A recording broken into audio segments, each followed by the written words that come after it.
Have you ever wondered if reality was more than just, well, what we see? What if it's actually a map, a guide with a purpose? Today, we're diving into a really fascinating system that claims to be exactly that. This is the Scorpio system. I mean, just think about that for a second. A map that doesn't just show you where you are, but why you're there. A map that could actually chart your deepest purpose, your struggles, and maybe even your ultimate destiny. It's a pretty wild, mind-bending idea, and it's right at the heart of what we're talking about today. Okay, so here's our roadmap for this whole thing. First, we'll look at the idea of a map of reality itself. Then we'll get into charting space and time. From there, we'll explore the idea of the world's living portals, then unpack what's called your spiritual skill tree. And finally, we'll see how it all gets plotted on one single cosmic coordinate system. So, according to the source material for this, the Scorpio constellation gives us a framework for understanding reality itself.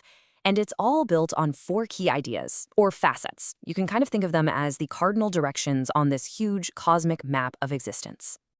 Let's start with the first 2 facets. And these are concepts you and I are already totally familiar with, mapping space and recording time. But as you're about to see, this system adds a really profound twist to both of them. First up, cartography. You know, the classic art of mapping physical space. It's how we make our world make sense, how we navigate from point A to point B. This is basically the very first layer of our cosmic map. Pretty straightforward, right? And the second facet is chronology, which is our map of time. It's how we keep historical records, understand why things happened in a certain order, and learn from what's come before. It's literally the foundation of memory and history. Okay, but here's where it takes a sharp turn. The system suggests that if you study chronology, or timeline, closely enough, you can actually find anomalies, little glitches in the matrix, so to speak, that point to interference from higher spiritual dimensions. And that idea, the idea of interference from other dimensions, leads us directly into our third facet. This is where the map pivots from the physical world we know to the metaphysical. So welcome to the world of living portals. So what on earth is a living portal? I mean, we usually think of a portal as a physical gateway, right? Like a door or a wormhole. But this system proposes something totally radical, that people, human beings, and even the things they create, like art or tools, can become active, living gateways for spiritual forces to enter our world. So how does a person become a vessel? Well, the source describes 2 very clear, very distinct paths. You can become a channel for forces of good through what it calls unconditional obedience. Or you can become a vessel for forces of evil by giving in, by yielding to temptation. It all comes down to a conscious choice that defines that connection. And what happens when you make that choice and become a vessel? Well, it has this profound consequence. It actually generates what the source calls a skill tree. And that's the 4th and final facet of our cosmic map. Now I know what you're thinking. Skill tree sounds like something straight out of a video game. But the crucial point here is that this isn't just some metaphor. It's described as a literal network of abilities. When you become a vessel, a spiritual entity basically grants you the specific knowledge, skills, and tools you need to carry out its mission. Let's walk through how that process unfolds. It all kicks off with a choice, obedience or temptation. That choice forges a connection, which then allows a skill tree of either good or evil to sprout, and boom, that person, now basically an incarnation or an avatar, is equipped with a whole divine toolkit for their quest. Okay, this begs a really important question, right?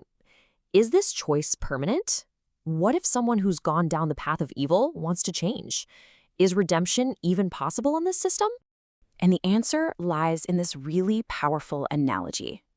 The evil skill tree gets severed, cut down, leaving just a stump. But the roots, the person's core being, is still there. So a new, powerful drive, a totally new motivation, is needed to graft a new tree of good onto those old roots. So yeah, change is possible, but it requires a total, fundamental transformation from the ground up. All right, so we've got these 4 huge concepts: maps of space, maps of time, spiritual portals, and these spiritual skill trees. How in the world do they all connect? Well, the system unifies every single one of them on a single cosmic coordinate grid. Check this out. This grid supposedly maps all of existence. The vertical y-axis is all about your purpose. You're either moving up towards ascent and ambition, or you're moving down into descent and sloth. Then the horizontal x-axis is about your interactions with others. You're either creating harmony and respect, or you're creating conflict and disrespect. Every single action you take can be plotted somewhere on this grid. And right there in the middle, the 0, 0 point where the axes cross, that's called the alpha point. This is described as the one unshakable core belief in a person's life. It's your anchor. It's the center point that keeps you from getting lost on this cosmic map. So let's just recap the whole Scorpio system. It starts out simple enough as a map of space, and then it becomes a chronicle of time. One that might just reveal some hidden truths about our past. From there, it shows us how we ourselves can become living gateways for spiritual forces. A connection that can grant us an entire network of new skills, like a divine toolkit for a higher purpose. And finally, it shows us how every one of our choices and actions can be plotted on this unified grid of purpose and harmony. It's a pretty powerful, all-encompassing way to look at reality, isn't it? Which, of course, leaves just one final question to think about. If this map is real, what are your coordinates?